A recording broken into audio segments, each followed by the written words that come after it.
Good evening, everybody, and welcome to episode 160. Have we got to 160 of Love at First Scent with me, Persolaise, coming to you as always live on YouTube. And I'm just going to do the usual thing because we've got a long episode coming up and I want to go onto the tablet and make sure that the stream is coming through live and clear.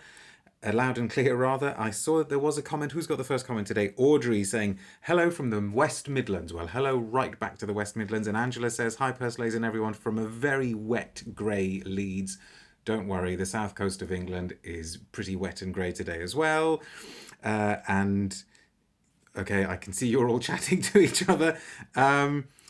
And who's that? Woozy says, hi everyone. Hello from Washington, D.C. says DC J. How do we say your handle? I'll just call you DC. And hi from Canada says, Eco Jock. You're all very, very welcome. I will just get through a few things very quickly to say if you haven't subscribed to my channel already, please consider doing so. Please ring the little notifications bell. And I've also been told that it helps, I never know what that means, it helps if you share the video on your own social media. So if you've enjoyed it and if you think you know people who may be similarly inclined and may enjoy it as well, then share it on Facebook, Twitter, I don't know, but I guess you need to watch the video first to decide if you feel like sharing it. The shirt is the absolute business, says EcoJock. Thank you very much. I really love this shirt as well. I bought it a few years ago now on a trip to India. And just the prospect of going somewhere as far away as India seems like such a complete impossibility at the moment. But I hope it won't be an impossibility for much longer. Anyway, it's this sense of longing that kind of prompted me to try and put together this video for you today, because as you will have seen from the title of the video, from the description of the video, what we are going to be going through today is my list of the top 10 best romantic perfumes to mark the fact that Valentine's Day 2021 is just around the corner. We are just over 2 weeks away from Valentine's Day. And because maybe many of us are feeling a little bit gloomy, a little bit under the weather, a little fed up with the greyness, I thought let's inject a spirit of romance into this video. What's your favourite city place in India, says Moo. Oh my goodness, that... There are so many amazing places in it, and there's there are so many places that I haven't seen. I don't know, Mumbai was pretty special, but Calcutta was as well. Too many. Jaipur. Anyway, don't get me sidetracked. So, I would like to know, obviously I would like to know, either in the live chat or in the comments and questions after the broadcast of the video, I would like to know what your favourite romantic perfumes are. And I'm also going to spend just a couple of minutes telling you how I put together this list. Number one, I tried not to overthink it. Regular viewers will know that I'm very, very good at overthinking. So with this, I just thought, okay, sit down, come up with a list, and then see what the list looks like, and don't try to fiddle with it too much. One other little thing that I thought I wanted to do was to try and bring in a few brands, at least a few brands that I don't normally talk about or think about. So, for instance, I don't mind telling you now, again, regular viewers and readers will know, I don't mind telling you now that Chanel No. 5 was one of the first things that came to my mind for a romantic perfume. Madame Persolaise's favourite, Portrait of a Lady, was one of them. But then I thought, okay, well, we have talked quite a lot about Chanel No. 5, Portrait of a Lady, Shalimar. So I thought, let's actually make a point of not doing those. If I remember, and if somebody gives me a nudge, I will link to my specific dedicated videos on No. 5 and Portrait of a Lady in the video description below. So that then left me trying to decide what I actually mean by a romantic perfume and how we could define a romantic perfume. And again, I tried not to overthink it. I've just seen that comment, time to musk up. Your shirt would make a beautiful tablecloth. Yes, it would. No jokes about where you'd like me to lay. Okay, right. Putain de Palace would be great, says another fragrance reviewer. It probably would be, but it's not on this list. What I decided I would take as my sort of criteria for romantic perfumes is actually not something that is really overly sensuous, physical, carnal, hard-hitting in that way. So, for instance, one of the ones that I considered was Frederic Malle's Musc Ravageur, but then I thought, no, that's kind of gone beyond the stage of romance. Okay, so you've done the romancing and you've done all of the whining and dining and all of that business, and you've gone to the next base, I think is the American expression, which is not to say that there isn't a room for romance in the next base either. But this is the pre-final base stage, if you get what I'm saying. To a certain extent, there are some here that are quite physical. So the idea was to choose perfumes that have a sort of sweeping you off your feet quality, maybe an innocent quality, a transporting quality. And I was also inspired by the original idea of where the word romance comes from, because if you go back, at least in its English usage, originally the word referred to stories that were very much centered on chivalry and knights and heroism, and all of those sorts of concepts and ideas. So that's where we're going with our romantic perfumes, okay? So don't expect any heavy, stinking ouds. Although actually, as soon as I said that, I'm just looking down here, there is a bit of a surprise. So let's see how we get on, because we're already at the 6.5 minute mark and we haven't even done a single perfume. Let's see what some of these comments are. I promise I will read them after the broadcast, but I can't read every single one of them now. Tuning in from Bangkok is the one that's caught my eye here. Says, my Valentine's fragrance is for women. État libre d'orange, eau de protection. Absolutely love that one. Or Papillon Tobacco Rose, excellent choice. For men would be Dior's Cuir Canage. Do you know, I actually thought about that one, but then I thought that would be a little bit too powerful according to my criteria. Or Byredo's 1996. I like all of those. A2Z1 says Iris Poudre is another. Absolutely. Audrey is noting my use of many bases here. Yes. Musc Ravageur is for sure under the sheets, says Time to Muscab. Nothing like Chamade, especially in its parfum form, says Eric. Yes, and actually you've reminded me of something, Eric. Another thing that I wanted to try to do was to make all of them fairly modern. So they are all from this century, apart from one. And I was actually surprised to discover that this one is not from this century. I thought it was a lot newer than that, but even that one isn't all that old. It's from around 1995. So I've just told you now, no classic Garlins here today. I really wanted to do something different. Okay, so I hope you'll kind of go along with the spirit of novelty. Right. We should start. Okay. I would like to go to a release from 2015, one of two releases from 2015, as it turns out. This is, again, a brand that I'm not sure I've ever talked about on one of these videos. If I have, it hasn't been very often at all. It's the Australian brand, Grandiflora. I think that their bottles don't even look like this anymore. Somebody will let me know, I'm sure. And this is, you may not be able to see, this is their Madagascan Jasmine, from composed by Michel Rudnitska. And as I say, 2015, just the most gorgeous jasmine scent. Hello from Warsaw, says Maria. Cześć, dobry wieczór, I suppose I should say. Beautiful shirt. Handsome you, says Soren. Thank you very much. Keep the compliments coming. Oh, you're all still talking to it. Let's spray this one then. Now, I'd be very interested to know how many of you are familiar with this brand. They haven't released very many perfumes. They're taking their time. Related to Edmund Rudnitska, says Tashara. Yes, he's his son. So Michel Rudnitska is the son of Edmund Rudnitska. He made Noir Épice for Frederic Malle. I love the Grandiflora line, says Eric. I have all but Sandrine.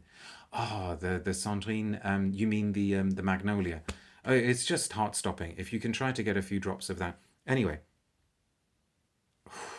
It's I cannot recommend this one enough. And now I'm sort of wondering why I didn't include this on my list of the best jasmine perfumes that I did a little while ago. But this is why I say that I really have to work hard not to overthink. How to describe this jasmine? Smelling it now, it's just so beautiful. It's just so perfect. And looks like I'm making a Lucky Scent sample order, says M. King. Well, let's wait for the video to finish, right? Um, I am speechless, and I'm probably going to be speechless quite a few times in this broadcast. I am reminded of what I thought when I first smelt this perfume and when I wrote about it on my blog quite a few years ago now, because it made me think that Michel Rudnitska was doing here what his father Edmond Rudnitska had done with Lily of the Valley in Durissimo. So what do we mean by that? Madagascan jasmine is pitch perfect, really, says Eric. Yeah, I completely agree with you. So ostensibly, it's a soliflor. It's a representation of a single flower. So you sort of smell it and you go, oh, okay, jasmine. But I saw somebody mentioned à la nuit. Whereas à la nuit from Serge Lutin's, I think, doesn't necessarily want to overcomplicate jasmine. As you know, I love à la nuit and I think it's fantastic. That's a sort of cleaner, purer, more streamlined jasmine. This is an altogether more faceted, more complex affair, and it seems to be trying to do two things. It's almost like it's saying, look, I'm going to give you the soliflor, but I'll also pull you in and take you into this hyper jasmine world where all of the elements of jasmine are stretched out and lengthened and slowed down and also made huge. I mean, this is a huge jasmine. So you get a suggestion of those banana-like facets. You get fruity facets, almost like berry-like facets. Of course, you get the mothbally indolic facets.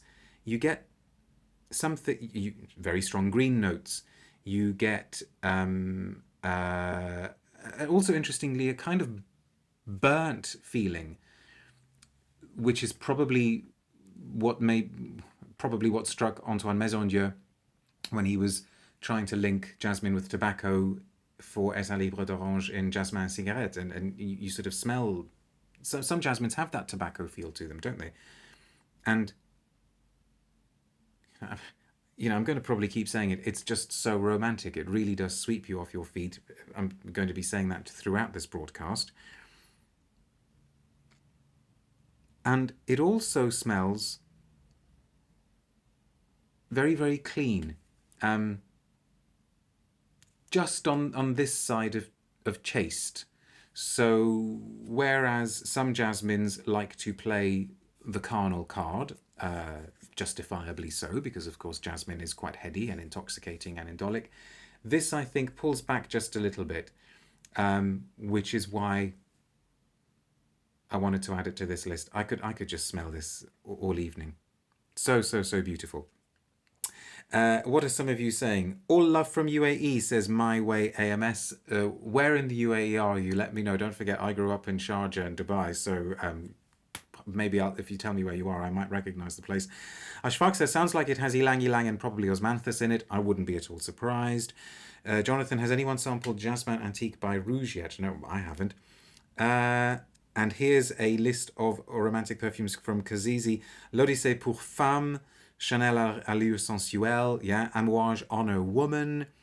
Angela says, I'm loving jasmine more and more after previously struggling to bond with most jasmine scents. And My Way is just after me saying that you're in Abu Dhabi. Actually, Abu Dhabi is one of the Emirates that I know the least because I tended not to go there so much. I mean, as you know, it's kind of like that. If you're in Dubai, you don't go to Abu Dhabi so much and vice versa.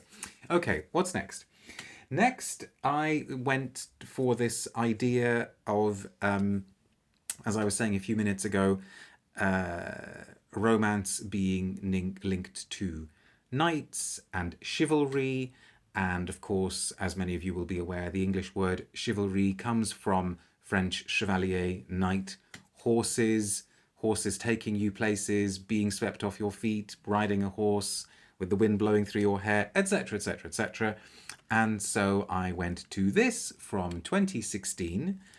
This is one of the ones that actually maybe is just pushing things into the slightly more physical, more carnal direction, but I think it stays just on the right side of romantic because it's Galop d'Hermes, composed by Christine Nagel, one of the first perfumes that she did for Hermes, 2016 release.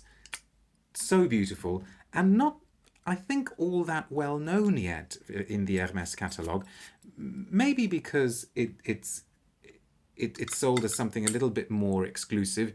Beautiful bottle, says Audrey. Yes, I like this bottle as well. I guess it's meant to be a stirrup.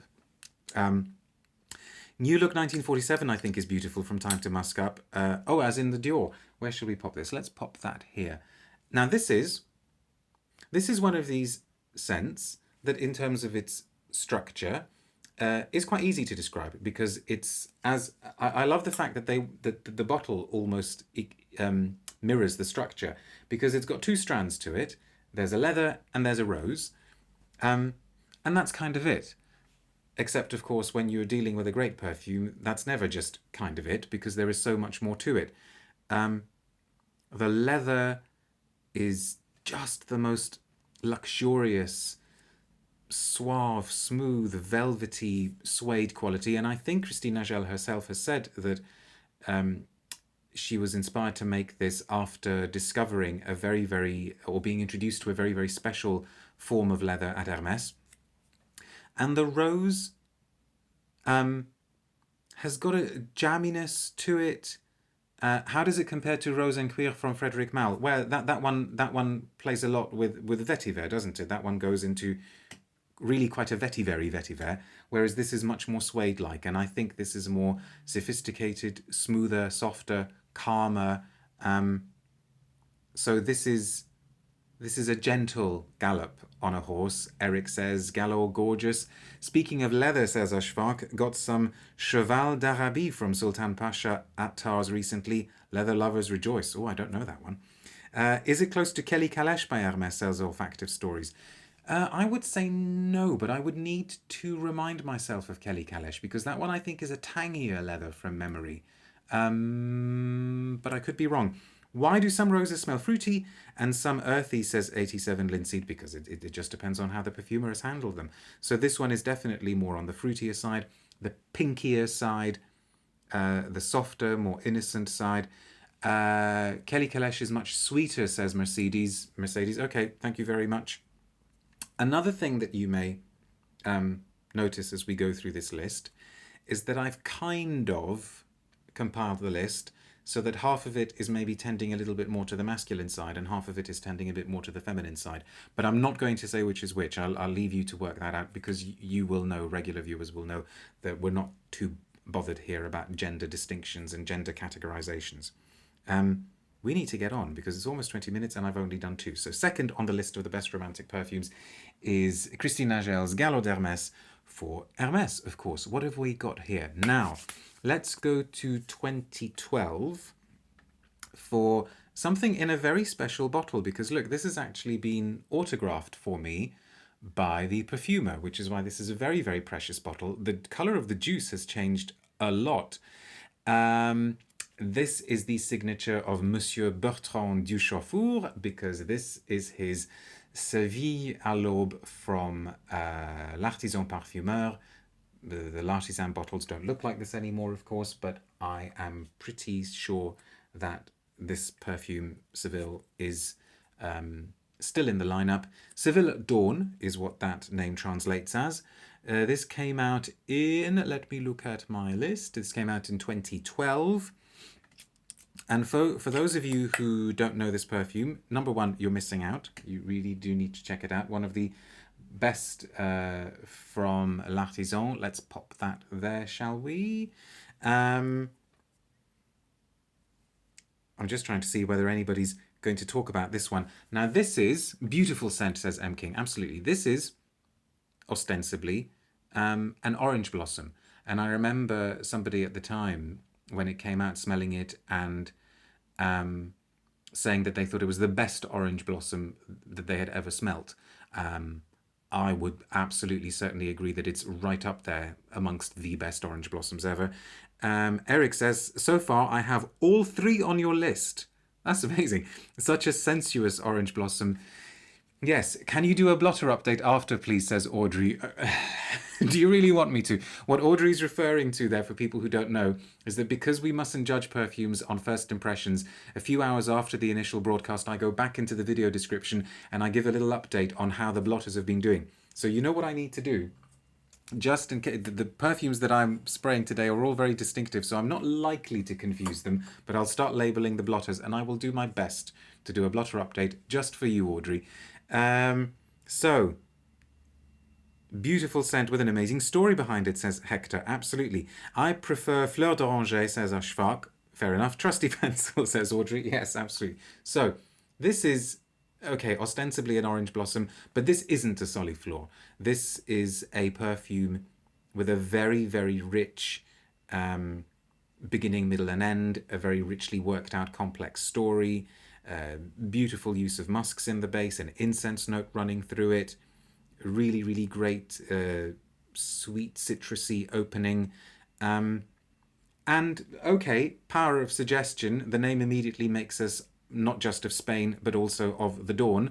But you know what? I'm quite happy to go with that. I'm happy to think of the juicy, sweet, syrupy, sticky connotations, associations with Spain that orange blossom may conjure up. And I'm also happy to go with the idea of a dawn. Maybe a dawn that you're seeing having not gone to sleep at all the previous night, or a dawn that you're witnessing because you have just woken up. It does have the feeling of promise in it, of looking ahead with optimism, of looking forward to the day to come, and by extension to the time to come.